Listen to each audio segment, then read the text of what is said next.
Vamos a la palabra del Señor en este momento y vamos al capítulo 4 del libro de los Hechos. Y sea paciente conmigo porque hay muchos textos que vamos a hablar. En esta ocasión, ya ustedes saben que el libro de los Hechos es un libro de la historia y de los hechos de los apóstoles, lo cual nos da mucha historia de lo que ellos vivieron. La primera iglesia fundada, que en Jerusalén, nace en el libro de los Hechos. La primera iglesia fundada nace en el libro de los Hechos. Se cree, no hay a ciencia cierta quién escribe el libro de los Hechos, pero podemos descifrar que fueron varios los autores. Entre esos está Lucas, puede ser Pedro, definitivamente el apóstol Pablo tiene que estar metido aquí, y todos los que trabajaban en ese momento dentro de toda esta logística del libro de los Hechos. Les voy a decir algo. Si estamos aquí, usted está en un lugar donde tenemos una responsabilidad grande.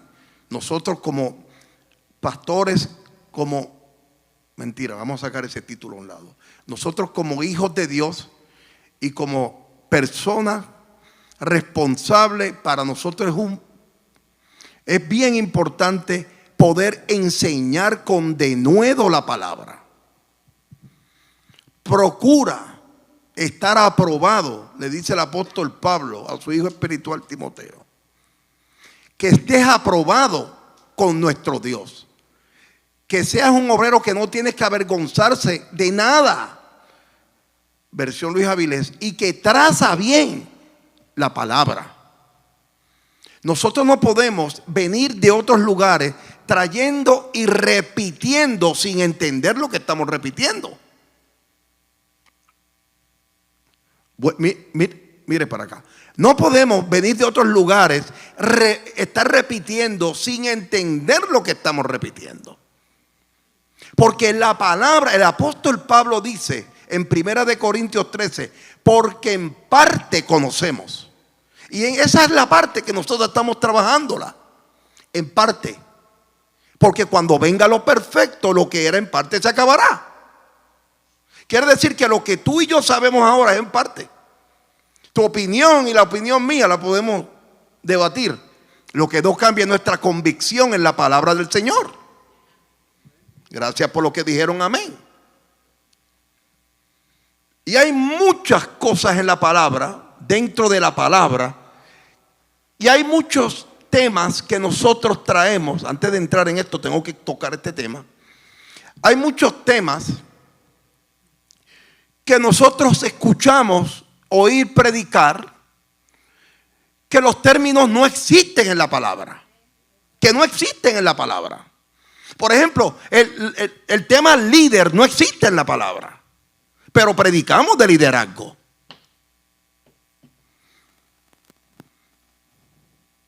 El tema rapto no existe en la palabra, existe arrebatamiento. Pero predicamos de un sinónimo, lo que se llama un sinónimo, porque la palabra del Señor tiene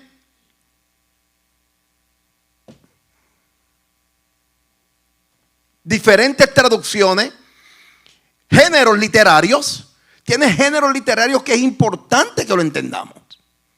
No existe la palabra rapto. La palabra rapto nace en el 1830 de John Darby y crea un dogma y fue añadido a nuestro lenguaje eclesiástico. Pero la palabra rapto no existe en la palabra del Señor. No significa que está mal. ¿Me están entendiendo? No significa que está mal, porque el sinónimo de arrebatamiento es rapto. Y la iglesia añadió eso al lenguaje típico de nosotros. Hay tanta palabra que no existe en la Biblia. La Biblia no dice que fumar es pecado. ¿Dónde lo dice en la palabra? Nosotros asumimos que lo que le hace daño al cuerpo es el pecado y la desobediencia es el pecado. Usted tiene que bregar eso usted con Dios. Y hay cosas que asumimos y deducimos por default. ¿Estoy claro? ¿Estoy claro? ¿Estoy claro? ¿Entendió eso? Amén. Un tema y un punto que es importante que toquemos es el libre albedrío, que la palabra no lo establece, pero se sobreentiende porque el Señor, el mismo Jesús, habla de dos caminos. Y yo te pregunto, papito, ¿cuál es el camino que tú vas a escoger? El camino de la senda estrecha. ¿Cuál es el camino, Ángel, que usted va a escoger? El camino de la senda estrecha. Si yo escojo la puerta ancha, me voy a perder. Por lo tanto, Él nos hizo con un ente de decisión. Repita conmigo, decisión.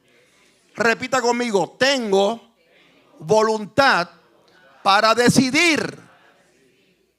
¿Ve? Y eso es lo que hace...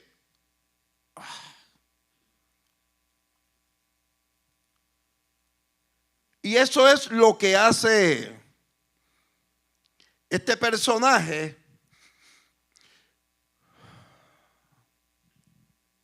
El albedrío, perdón, no es albedrío. Albedrío viene de una connotación católica creada para decir y que tenemos una libre elección. Muy bien, muy bien. Con esto dicho, quiero que sepa que hay puntos que no están, hay palabras que no están en la palabra, hay cosas que decimos que no están en la Biblia, pero por ende, las traducciones, a medida que han pasado los tiempos, han tratado de añadir y traer palabras para que nuestro vocabulario sea más fácil. Amén. ¿Estamos bien hasta ahora? ¿Estamos bien hasta ahora? Gloria al Señor.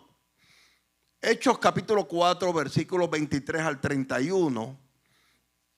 Ya por ahí viene Miriam y Angelito. Ahora voy a llamar Ángel Luis y Ángel Daniel. Un problema, tengo que ponerlos a los dos. Ya yo hablé con Angelito. Mira, Angelito, esto es lo que va a pasar. Versículo 23 dice: y puestos en libertad, y estoy leyendo la versión Reina Valera, vinieron a los suyos y contaron todo lo que los principales sacerdotes y los ancianos les habían dicho. Versículo 24. Y ellos, habiéndolo oído, alzaron unánimes la voz a Dios y dijeron, oye cómo le dicen: soberano Señor, tú eres el Dios que hiciste el cielo y la tierra, el mar y todo lo que en ellos hay. Que por boca de David tu siervo dijiste, ¿por qué se amotinan las gentes y los pueblos piensan cosas vanas? Versículo 26. Se reunieron los reyes de la tierra y los príncipes se juntaron en uno contra el Señor y contra su Cristo. Porque verdaderamente, versículo 27, se unieron en esta ciudad contra tu santo Hijo Jesús, a quien ungiste. Herodes y Poncio Pilato, con los gentiles y el pueblo de Israel, se unieron para hacer cuanto tu mano y tu consejo habían antes determinado que sucediera. Y ahora, Señor, mira sus amenazas y concede a tus siervos y con todo de nuevo hablen tu palabra, mientras extiendes tu mano para que se hagan sanidades, señales y prodigios mediante el nombre de tu santo Hijo Jesús. Versículo 31. Cuando hubieron orado, el lugar en que estaban congregados tembló y todos fueron llenos del Espíritu Santo y hablaban con denuedo la palabra de Dios. Padre, gracias. No oramos por tu palabra, por la palabra no se ora. Oramos, Señor, a ti para que nuestra opinión, nuestro corazón acepte la revelación que tú tienes a través de tu palabra. Amén, amén, amén. Bueno, conociendo la voluntad de Dios. Esto es un tema bastante complicado, Eddie, que nos ayuda el Señor a poder desarrollar las áreas que son principales dentro de este tema. Les voy a hacer una pregunta. ¿Ustedes prefieren escuchar y luego ver el video y repetirlo? Porque si van a estar anotando mientras yo hablo, pienso y pienso, ¿no?, con todo el respeto, que se pueden perder la dinámica y después el video va a estar listo. Como ustedes quieran. Yo prefiero que me escuchen, les soy sincero, que me escuchen y que podamos degustar esto que está lleno de mucha sabiduría. Amén. Sabiduría en la palabra. Amén. Primeramente, conociendo la voluntad de Dios, tenemos que descifrar y definir qué es voluntad. La voluntad es la capacidad, voluntad. Tú tienes voluntad. Tú tienes voluntad, Juan. Todos tenemos voluntad propia. Todo. Eso viene de fábrica, así. La voluntad es el arte de decidir, de tomar una decisión. Quiero hacer lo bueno, quiero hacer lo malo. Pues la capacidad para ponerse objetivos concretos y luchar hasta irlos alcanzando. Está claro que no es algo genético. Tú no heredas la voluntad de tu padre. Tú no heredas voluntad porque tu abuelo era así. Eso es disparate, hermano. No hablemos de eso, por favor. Ahora, ¿qué significa la palabra voluntad según la Biblia? Ahora, el otro significado de la voluntad de Dios en la Biblia es lo que podemos llamar en nuestra jerarquía espiritual voluntad de mando. Si vamos a hablar de mi voluntad, yo como hijo de Dios tengo que someterme a la voluntad de mando. El apóstol Pablo dice: mas no vivo yo, vive Cristo en mí. Y si estoy crucificado con Cristo, no es mi voluntad la que manda, ni mi libre albedrío, es la voluntad de Cristo. Pero para nosotros poder entender cuál es la voluntad de Dios, su voluntad, hablando de nuestro jefe, es lo que nos manda hacer. ¿Y en dónde yo encuentro lo que nos manda hacer? La palabra del Señor. ¿Ya? Pero saber interpretar esta palabra es lo que hay que entender. Porque hay misterios aquí que solamente el Espíritu Santo es el que te la revela. Puede ser un poquito confuso tratar de discernir cómo nuestra voluntad se conecta con la voluntad soberana de Dios. Ya dije un término que la palabra lo menciona: soberanía. Pero realmente nosotros, como somos creados a la imagen de Dios, semejanza de Dios, Él nos creó a su imagen y semejanza, pero nosotros no somos dioses. Como hay una secta, los mormones, que dicen que tú eres un dios y cada uno es un dios. Si tú eres un dios, tú eres una deidad. Y si tú eres una deidad, tú no fuiste creado. Porque Dios nadie lo creó. Dios es deidad. Y como deidad nadie lo creó. Un tema que pica, ese tema pica. La cuestión de la soberanía de Dios se tiene que ligar al señorío de Cristo y al libre albedrío. La libre voluntad que está en nosotros. En el huerto del Edén comienza el libre albedrío. La libre voluntad. De todo lo que está ahí puedes comer, pero de aquel no coma. ¿Y qué fue lo que hicieron? Comieron de aquel.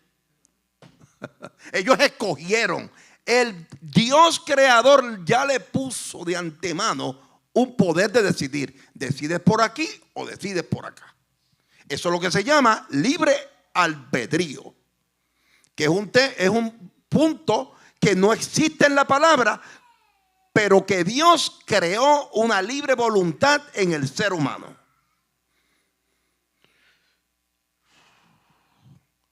Tenemos que definir lo que es la soberanía de Dios. Soberanía de Dios. Dios es soberano. Y eso es uno de los puntos muy estratégicos que el Espíritu Santo nos da la capacidad para poderlo mencionar, que a veces no entendemos cuál es la soberanía de Dios. ¿Cómo la soberanía de Dios es vista? Aunque la soberanía de Dios es infinita, el uso de su poder está delimitado. No tiene límite por sus atributos. ¿Cuáles son los atributos de nuestro Dios? Lo mencionamos aquí hace unos días. Él es ¿qué?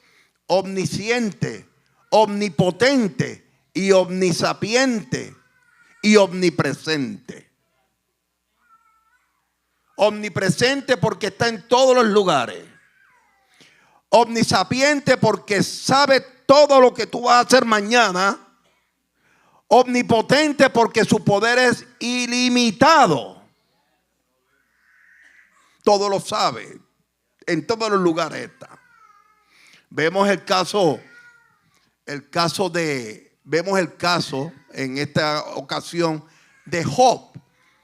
Y dice Job claramente que en el capítulo 1, capítulo 2, dice claramente la palabra que Jehová le dice a Satanás: ¿no te has fijado en Job, en mi hijo Job? Él es justo conforme a mi corazón. Jehová le dice claramente: no te has fijado. Pero anteriormente a eso le preguntan: ¿de dónde tú vienes, brother? ¿Y qué le dice Satanás? Vengo de rodear la tierra. El poder del ser creado, Satanás, repita conmigo, Satanás es un ser creado como son los ángeles y como soy yo. Satanás es un ser creado, pero tiene mucho poder, aunque su poder es limitado. Y le pregunta: ¿de dónde viene? ¿De dónde vengo? Pues de rodear la tierra. Satanás tiene la dicha de que puede recorrer la tierra rápidamente, pero no puede estar en todos los lugares. Porque a veces nosotros le echamos se me explotó una goma, ese fue el diablo. Se me mordió el perro, ese fue Satanás.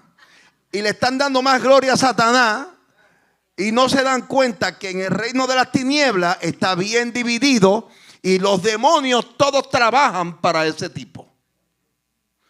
Ok, está bien, le está echando la culpa al mandatario, al que está en el poder. No está mal, la culpa la tiene el mandatario también.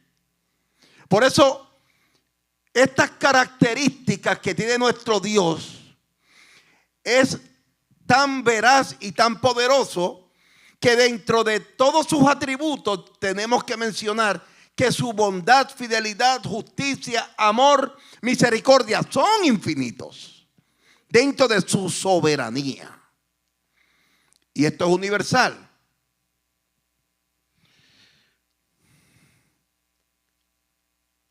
¿Cuáles son los parámetros de la soberanía de Dios? Las reglas de la soberanía de Dios. Aunque la soberanía, un sinónimo de soberanía es supremacía. Aunque la soberanía, supremacía de Dios no tiene restricciones, hasta la soberanía y supremacía de Dios tiene parámetros.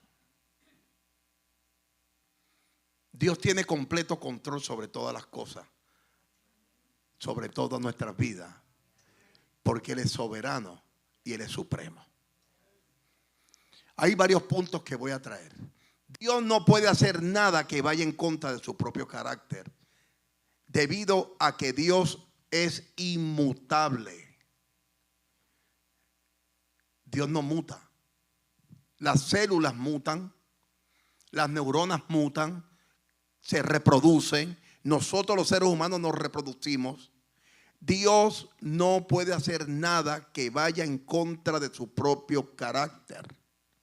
Sus palabras reflejan integridad. Mira lo que pasó aquí en Números 23, 19.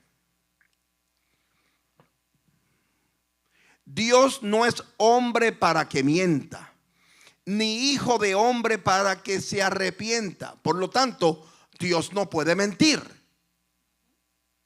Todo lo que Dios dijo se cumplió y se cumplirá. Hebreos 6, 18 dice: por lo cual, queriendo Dios mostrar más abundantemente a los herederos de la promesa la inmutabilidad de su consejo, interpuso juramento para que por dos cosas inmutables en las cuales es imposible que Dios mienta, tengamos un fortísimo consuelo los que hemos acudido para asirnos de la esperanza puesta delante de nosotros. En todos los casos, Dios no solo continúa siendo veraz, siendo supremo, sino que cumple todas las promesas.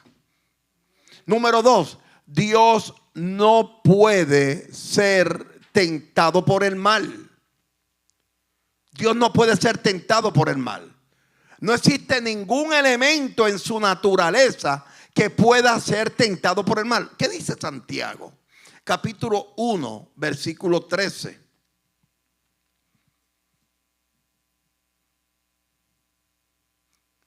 Santiago capítulo 1 versículo 13: cuando alguno es tentado, no diga que es tentado de parte de Dios, porque Dios no puede ser tentado por el mal, ni Él tienta a nadie. La tentación no viene de parte de Dios, aunque Dios permita que el enemigo nos tiente. Aunque Dios a menudo nos prueba, y oiga esto: pruebas, aflicciones, crisis son necesarias para que nosotros podamos crecer. De hecho, Dios utiliza su poder ilimitado, escuche bien, su poder ilimitado para permitirnos resistir y escapar del mal. Y mira lo que dice 1 Corintios 10, versículo 13.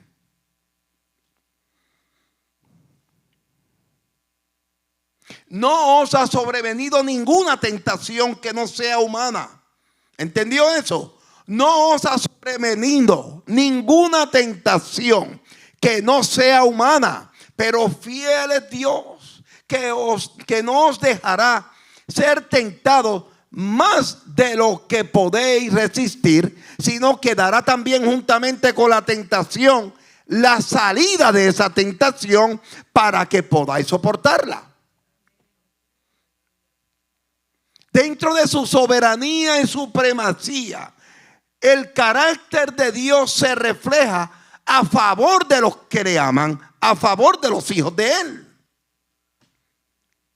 Otro punto que quiero traer dentro de la soberanía y supremacía: que Dios no puede negarse a sí mismo ni contradecirse. Ojo con esto. Ojo con esto. Si Dios dijo no matarás, y se lo dijo claramente y lo escribió en las tablas de la ley, ¿por qué aparecen tantas muertes en el Viejo Testamento? Se lo dejo de asignación. ¿Ok? Eso tenemos que discutirlo bajo un contexto totalmente exegético del autor del momento. No, porque ahí lo dice la palabra, lo dice la Biblia, pero Él dijo no matarás. Porque el hombre tomó control de lo que Jehová dijo que no hiciera. Eso es otro punto. Por favor, dejen las vacas sagradas. Aquí, aguántenlas ahí. No, porque es que la Biblia lo dice. La Biblia lo dice, que Él dijo que mataran a los amalecitas. Por favor, vamos a hablar eso luego. Juegan un número y nos vamos a ver más luego. Dios no puede negarse a sí mismo ni contradecirse.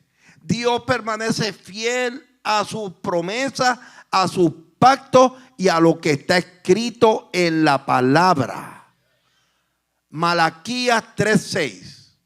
Porque yo, Jehová, no cambio. Por esto, hijos de Jacob, no habéis sido consumidos. Profeta Malaquías, inspirado por el Espíritu Santo. Por eso una promesa es tan verdadera como la persona que la hace. Su palabra es inmutable. Otro punto que quiero traer de la supremacía, soberanía de Dios, es que Dios no puede perdonar el pecado mientras no haya sido pagado.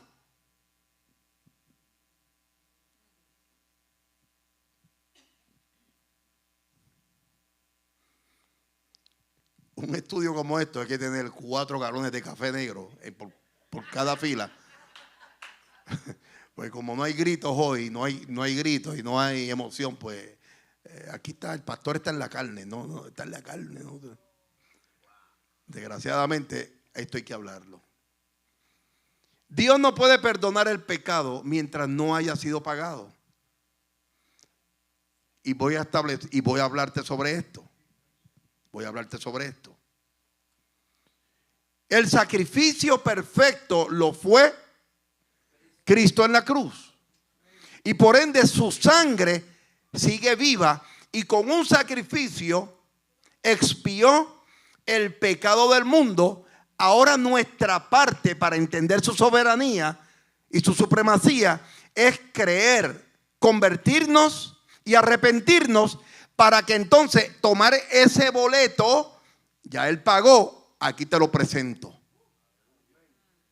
Ya. Se acabó. Mientras tú no aceptes ese boleto, Cristo es nuestra conexión con el Padre y por ende vas a deberle. Romanos 6:23.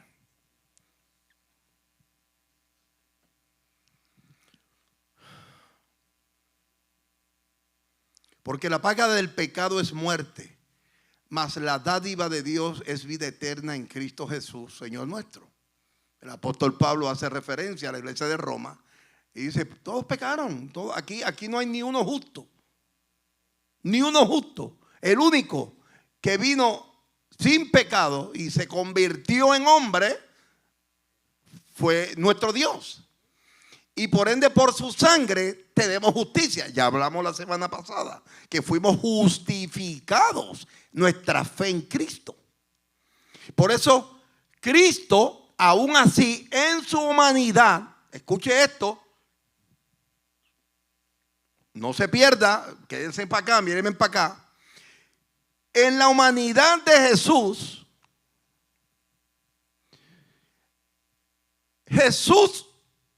el Padre viró la cara, viró su rostro a la situación del Hijo en ese momento. Porque acuérdate que los profetas dijeron claramente que molido sería el profeta Isaías por nuestros pecados, que el castigo de mi paz fue sobre él y por su llaga nosotros íbamos a ser curados. Y por ende en el jardín de Getsemaní las gotas fueron de sangre, de la presión arterial que le dio a ese hombre. No espiritualice la lectura. No la saque de contexto. Jesús era hombre, por lo que el apóstol dice, padeció. Porque si hubiese sido un ángel o estuviera transfigurado, ni hubiese sentido ni padecido y cruzaba esa pared sin encomendarse a nadie. Era un hombre en todo el sentido de la palabra y por ende en su humanidad padeció. Llegó al punto de la depresión. Pasa de mí esta copa. En otra traducción, dame otra manera de morir que no sea esta. Mateo 26:39. Por eso él tuvo que soportar la terrible agonía física y espiritual. Se sintió solo, se sintió triste. La justicia perfecta de Dios era pronunciada sobre el pecado de la humanidad. ¿Cuál fue la primera frase en la cruz? ¿Cuál fue la primera frase? ¿Cómo dice la primera frase? ¿Cómo dice la primera frase? Padre, perdónalos. Pero ¿por qué él dice? Pero ¿por qué él no dice yo los perdono? Porque todavía no había cumplido, había consumido el sacrificio perfecto. Por eso él va al Padre. Padre, perdónalos tú, porque no saben lo que hacen. No, aquí hay vacas hoy. Las vacas están corriendo en los corazones, vacas sagradas, porque nosotros estamos acostumbrados a escuchar algo, pero no nos explican correctamente la palabra de Dios. Dile al que está a tu lado, hasta ahora está bien. Dile al que está a tu lado, no, voy a investigar en mi casa, a ver lo que dice ese tipo. Este tipo, voy a investigarlo. En casa yo lo pongo en Facebook, está mal. Y no le menciono el nombre. Voy a decir, esos pastores.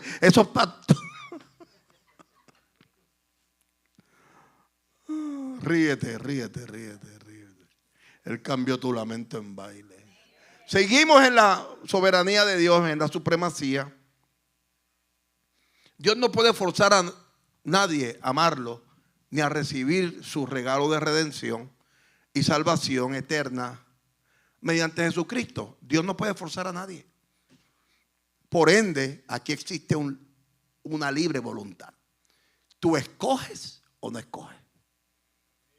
El que persevere hasta el fin, ese será. Es un acto de libre voluntad. Eso es lo bueno de nuestro Dios, que no te está forzando. ¿Qué dice nuestra palabra? Jesús toca a la puerta y llamo. Si alguno me abre, escúchame mi voz, yo entraré, cenaré, comeré pescadito, un poquito de pan y lo hago parte mía. Pero el que no abre la puerta, duras repercusiones recaerán sobre él. Juan capítulo 1, versículo 11 al 13.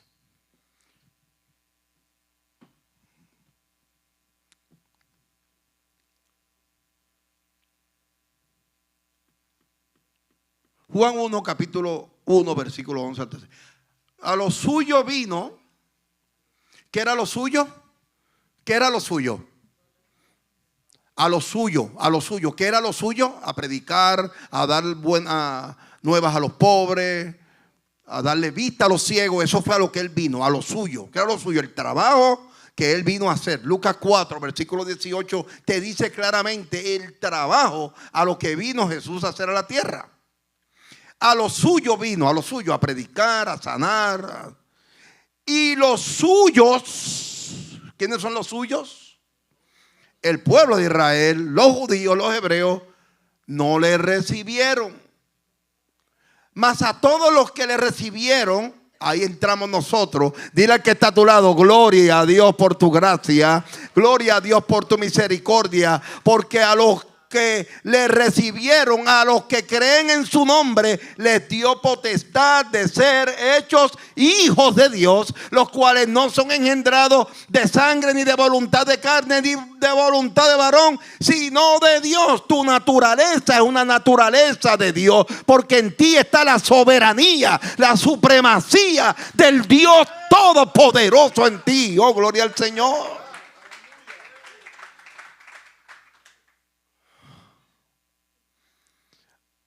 Hablamos de la soberanía, Kenia.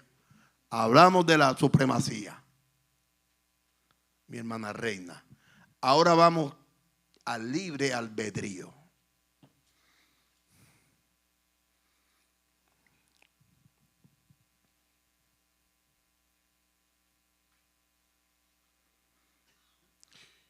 Y ahorita yo les hablé un poquito del libre albedrío. buscando en el diccionario filosófico, capacidad de elegir libremente. Tú eliges libremente, que fue lo que Dios hizo en nuestras vidas. Tú eliges venir a casa de la fe o irte para un club. Tú eliges hacer el bien o hacer el mal. La elección es libre. Es libre. Pero el apóstol Pablo hace una declaración cuando habla claramente, dice que nosotros somos crucificados juntamente con Él, con Cristo. Gálatas 2:20. Con Cristo estoy juntamente crucificado. Y ya no vivo yo, mas Cristo vive en mí. Entonces, vamos a hablar un poquito acerca de este aspecto. Vamos a hablar un poquito acerca de este particular. Si yo estoy crucificado con Cristo, si yo estoy juntamente crucificado con mi Cristo, entienda esto. Si usted está crucificado, sus manos y sus pies, usted no lo puede mover. Voy a preguntar acá. Tú puedes mover los pies y las manos si tú tienes 2 clavos en cada mano, un clavo en cada mano y un clavo en los pies. No lo puedes mover. Pregunto, ¿tú puedes mover las manos y los pies si estás crucificado? Dígame, ¿puedes mover las manos y los pies? Y el apóstol Pablo dice, con Cristo estoy juntamente crucificado. Entonces, Él está crucificado, Cristo está al frente. ¿Quién es el que mueve las manos? Es Cristo. ¿Quién es el que mueve los pies? Es Cristo. Ya tú no te debes, tú le debes a Cristo. Ahora tu libre albedrío, tu libre decisión no te pertenece, le pertenece a Cristo.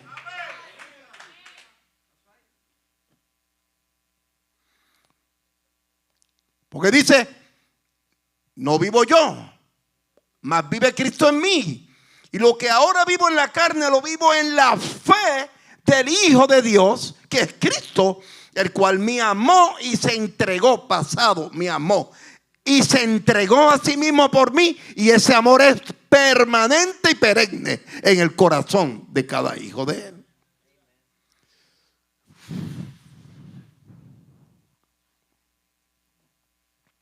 Por eso, este libre albedrío, yo hago lo que me dé la gana.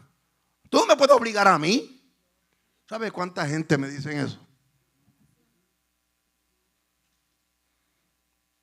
Déjame a mí, que yo escojo lo que yo quiera hacer.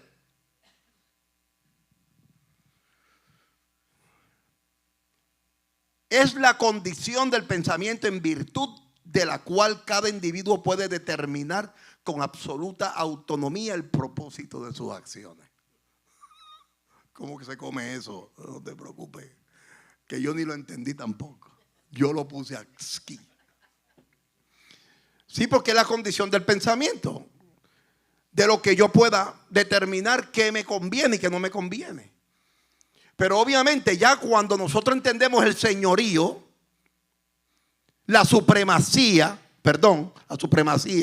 ya me adelanté, dije señorío, la soberanía de Dios, su supremacía, la voluntad mía está en juego si no adaptamos en nosotros el señorío de Cristo en mi corazón. Tacho, eso está mucho con demasiado. Podemos entender la soberanía como todos los religiosos que vienen a las iglesias, que a veces nos reunimos sin saber lo que están hablando. Podemos saber que Él es supremo y tener una decisión, no yo porque creo, pero si tú no dejas que Él sea Señor en tu vida, Cristo, que es el que murió y se sacrificó por ti y pagó a precio de sangre tus pecados, y tu alma la luchó y la batalló en la cruz, nunca vamos a ser libres completamente. Entonces hablamos primero soberanía, supremacía. Y todo esto para poder entender, conociendo la voluntad de Dios. Y hablamos de mi libre voluntad.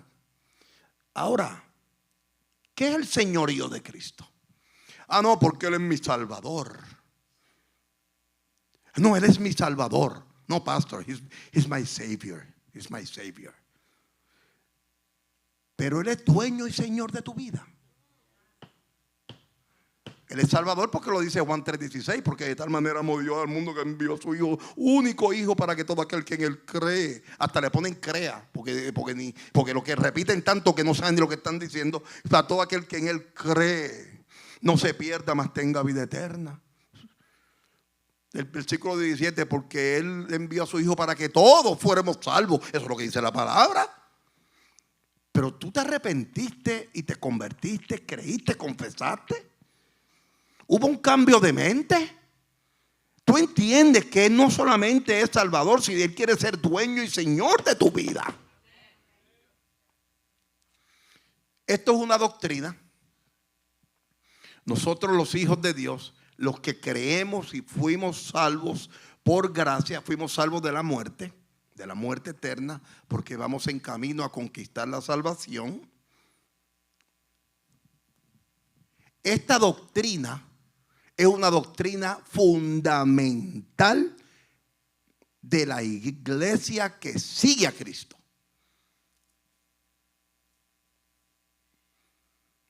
Doctrinas fundamentales, yo hablé de eso aquí. Doctrinas fundamentales no es no te cortes el pelo, no uses cadena, no uses pantalla, no te pintes. Todo está en contra tuya, mamá. Tú no vas para el cielo. Tú no vas para el cielo porque es que por ahí dicen que no te puedes cortar el pelo y no puedes usar pantalla. Tú te vas a quedar quemándote aquí. Él es tu dueño. Dale un aplauso al Señor. Él es nuestro dueño. Cambió mi lamento en baile. Doctrinas bíblicas de fundamento. Esta es una de ellas. El señorío de Cristo. La soberanía de Dios, la supremacía de Dios. Estas son doctrinas que nosotros tenemos que comérnoslas. Y la doctrina del señorío de Cristo enseña que el someterse a Cristo, como el apóstol Pablo dice, mas yo no vivo, vive Cristo en mí, va de la mano con el confiar en Él como nuestro dueño, Señor y Salvador. Nada más y nada menos. Entonces, dentro de esta dinámica del señorío de Cristo, Wandita, te voy a decir, no sé si tú vas a alcanzarme, pero yo voy más rápido ahora. Número 1, el arrepentimiento es la base principal para que tú puedas decirle a ese soberano Dios, a ese ser supremo, con tu libre albedrío o libre elección, yo me arrepiento porque yo quiero tener un cambio de mente. Cambio de mente.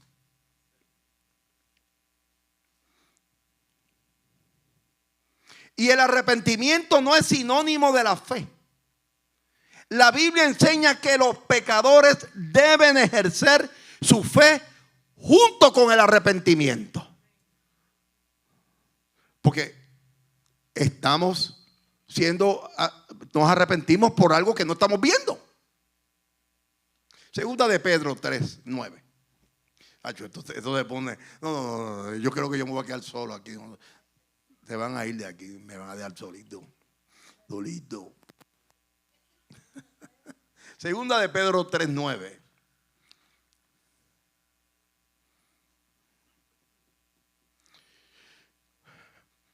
Voy a empezar a hablar, hay demasiada escritura para reforzar lo que estoy hablando. El Señor no retarda su promesa, según algunos la tienen por tardanza, sino que es paciente para con nosotros, no queriendo que ninguno perezca, sino que todos procedan al arrepentimiento. Por eso el arrepentimiento es un apartarse del pecado. Cambio de mente. Repite conmigo: apartarse del pecado. Te tengo una noticia: el Espíritu Santo no te va a apartar, te tienes que apartar tú. ¿Tú sabes cuántos religiosos hay, cuántos dobles vidas hay? Yo era uno que viví doble vida por mucho tiempo. Doble vida. Hechos 3:19.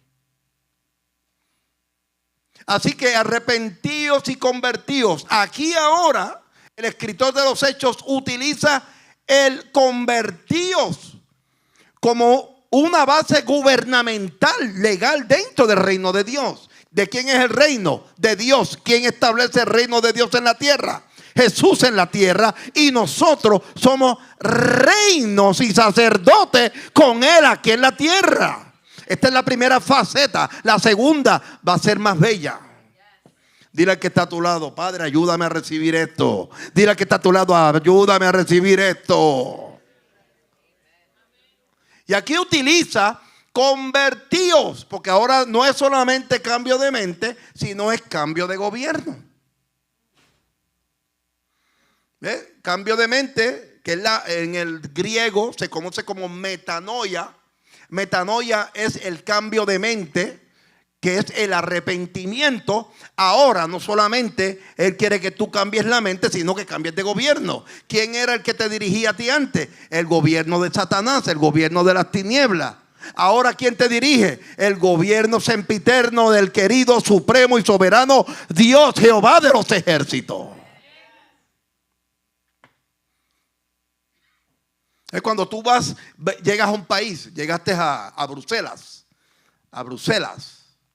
y tienes que cambiar el dólar. Ya el dólar no tiene jurisdicción en ese sitio, tienes que convertirlo en la moneda del país. Lo mismo pasa con nosotros. Ya nosotros no le pertenecemos al reino de las tinieblas. Hubo una conversión. ¿Qué es lo que produjo esa conversión? Nuestro creer, nuestro arrepentimiento, nuestra confesión, y porque aceptamos la sangre como la parte esencial para nosotros poder ir al Padre a través de su Hijo Cristo.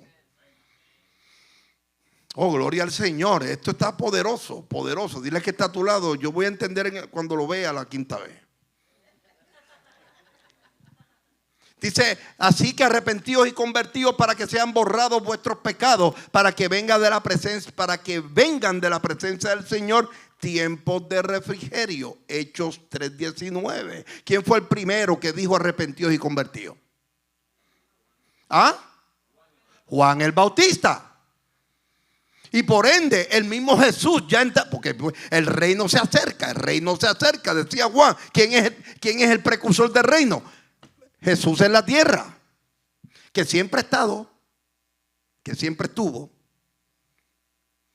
Y ahora Jesús lo repite, Pablo lo repite, y lo repiten todos: arrepentidos y convertidos. Pedro continuamente lo repitió. Incluso este es un don de Dios. Vaya a 2 de Timoteo 2:25. Dile al que está a tu lado: esto está bueno. 2 de Timoteo 2:25 dice que con mansedumbre corrija a los que se oponen, por si quizá Dios les conceda que se arrepientan para conocer la verdad. Escúchate esto: que quizás Dios le conceda el privilegio de arrepentirse. Por eso el genuino arrepentimiento, y esto es de mi corazón, que surge cuando una persona se somete al señorío de Cristo, no puede resultar sino en un cambio de comportamiento. ¿Y qué pasa si tú sigues comportándote igual como era? ¿Qué pasa? Nunca hubo arrepentimiento. Porque el venir a la iglesia no te exhibe, no te catapulta a las mansiones celestes. El yo predicar aquí, no sea que después de haberlo enseñado todo vaya a ser descalificado. El que yo cante, el que yo toque un instrumento, no me catapulta a las mansiones celestes. Es que tú pongas textos bíblicos en la mañana, y yo mando un texto todos los días a las 5:30 de la mañana, no me catapulta a mí a las mansiones celestes, si no hay un arrepentimiento. Y que el arrepentimiento provoca cambio de comportamiento. ¿De qué manera vamos a enseñarle a la gente? que somos hijos de Dios. Si la transfiguración que estudiamos los martes es el precedente y el anticipo de lo que nosotros, los hijos de Dios, cada vez que hay un arrepentimiento, una conversión, la gente no te conoce. No te conozco, papito. Tú eres diferente. ¿Por qué? Porque la gracia salvífica, restauradora, santificadora está sobre ti. Tiene que haber cambio de comportamiento. Si mantenemos nuestro patrón de mentira, manipulación, robando y haciendo lo que nos dé la gana, y venimos a la iglesia a cantar, solo Dios hace al hombre feliz, no te vistas que no vas. I know this is a hard stuff, baby. I know that. But I need to tell you the truth. I have to. Si entendiste mi inglés, this in me. Hechos 26, 18 al 20. Para que abra sus ojos, para que se conviertan de las tinieblas a la luz y de la potestad de Satanás a Dios. Tacho, qué duro está esa. Ay, Dios mío. Para que reciban por la fe que es en mí perdón de pecados y herencia entre los santificados. Hechos 26, 18. Número 2. Estamos en el señorío de Cristo. Hablamos primero de soberanía, supremacía. Hablamos de libre albedrío. Ahora estamos en el señorío de Cristo. Para entrar a esto, pues todavía la semana que viene lo otro. Un cristiano es una nueva creación y no puede simplemente dejar de creer. Porque el creer es continuo. Creer es continuo. La fe es continua. Un hombre que tenga una fe poderosa no claudica. Porque hay medidas de fe. La palabra nos dice que hay medidas de fe. Pero la fe no es en lo que tú ves, es en lo que no vemos. Es en Cristo. Efesios 2, 1 al 5, porque la fe es un don de Dios. Para mostrar en los siglos venideros las abundantes riquezas de su gracia en su bondad para con nosotros en Cristo, porque por gracia sois salvos por medio de la fe. Y esto no es de ustedes, es un don de Dios. Y la verdadera fe permanece para siempre. Filipenses 1, 6. Dice, estando persuadido de esto, que el que comenzó en vosotros la buena obra, la perfeccionará hasta el día de Jesucristo. Señorío de Cristo. Por eso la redención es solo la obra de Dios a través de su Hijo Cristo. Aquellos que creemos en Cristo como Señor son completamente salvos de la muerte divina, pero la salvación hay que madurarla hasta que la podamos conquistar en el gran día. Mira lo que dice Tito, y quiero hacer una aclaración. La semana pasada dije apóstol Tito, y es el apóstol Pablo. Le escribe a Tito, que era discípulo de Pablo.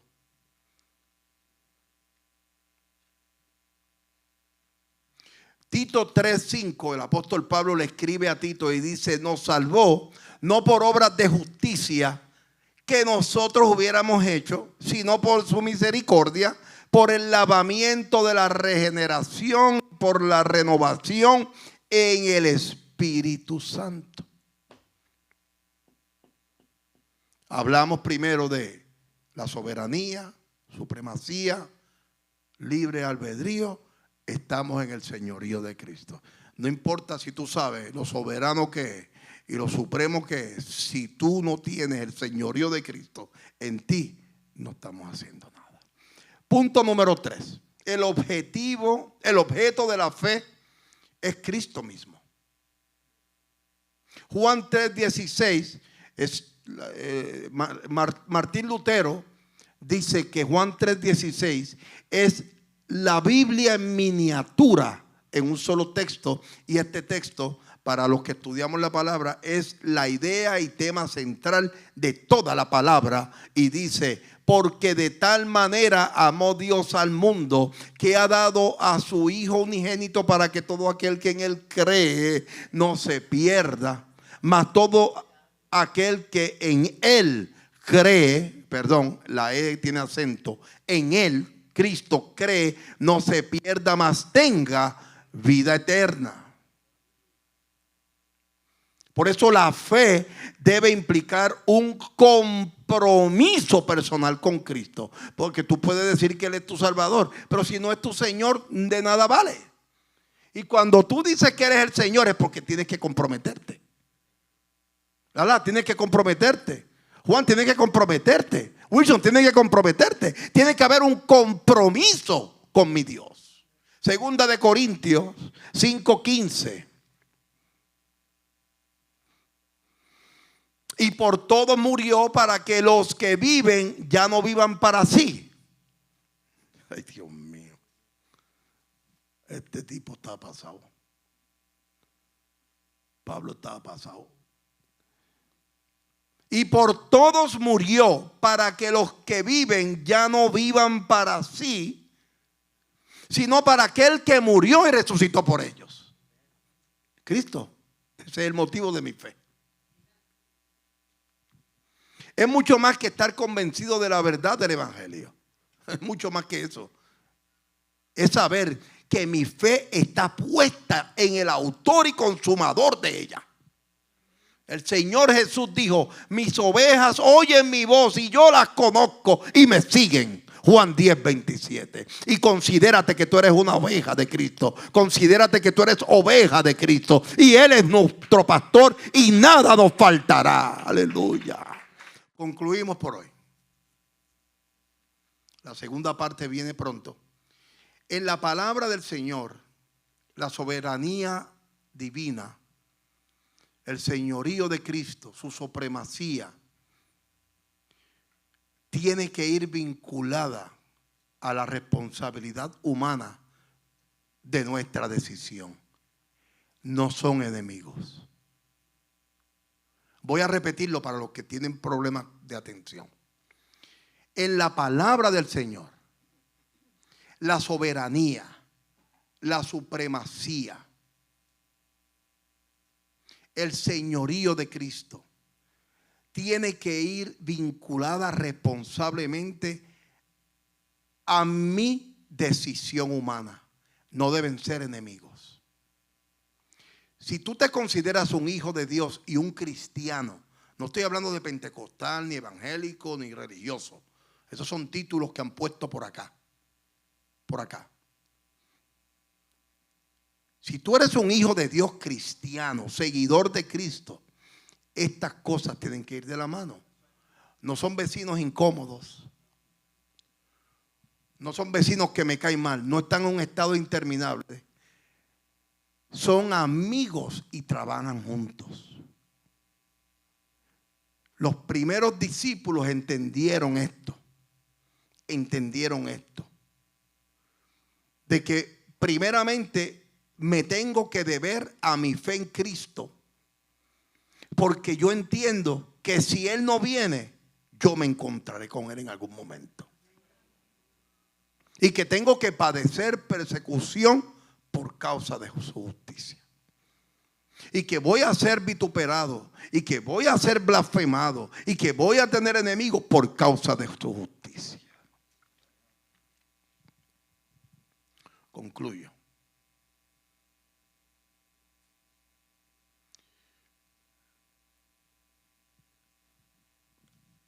Y lo voy a repetir la próxima semana. Hay 3 etapas para conocer la voluntad de Dios. Y te voy a dejar esto como asignación. La etapa número 1.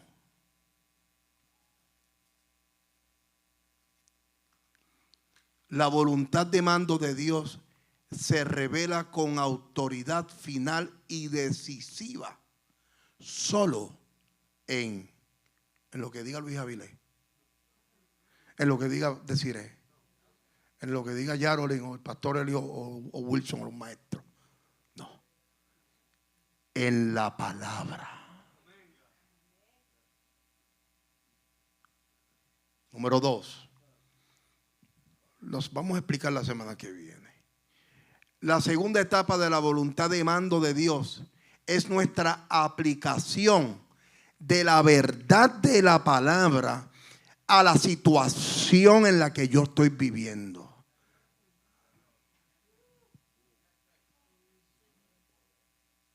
Sí, te pasa esa bola dura.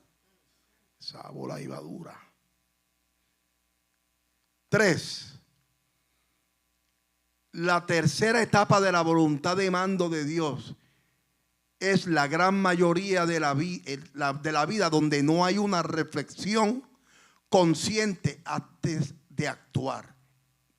Por ejemplo, cuando nosotros vivimos abandonados totalmente en su voluntad, hay cosas que para nosotros nos parecen locura, que ya para Dios Él tiene un principio y un fin de lo que va a suceder, porque vivimos aferrados a Él, nuestra fe en Cristo. Y dentro de toda esta logística de conocer la voluntad de Dios, si yo no mantengo una dieta saludable en oración, ayuno, y por encima de la oración y el ayuno y hablar en lengua, escudriñar la palabra de Dios. El cielo y la tierra pasarán, su palabra nunca va a pasar.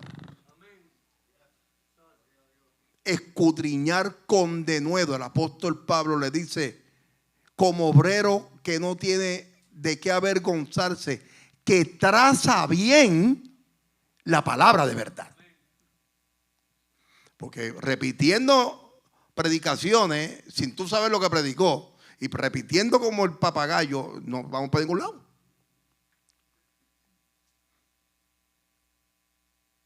La madre de la incredulidad está en la repetición. Es mejor ser original. Es mejor ser original. ¿Conoces la voluntad de Dios? Métete a la palabra. Escudriña la palabra. Porque en ella veremos la vida eterna. En ella veremos la vida eterna. Lámpara es a mis pies una lámpara, tu palabra, pero es lumbrera a mi camino. Dele un aplauso al Dios Todopoderoso. Espero que esta palabra haya hecho rema en tu corazón. Fue para nosotros un privilegio el que tú hayas estado con nosotros. Si quieres contactarme, puedes llamarme 24 horas los 7 días de la semana al 561-602-5331. Esto es Casa de la Fe. Esto es una iglesia de amor, de fe y de esperanza. Dios te bendiga.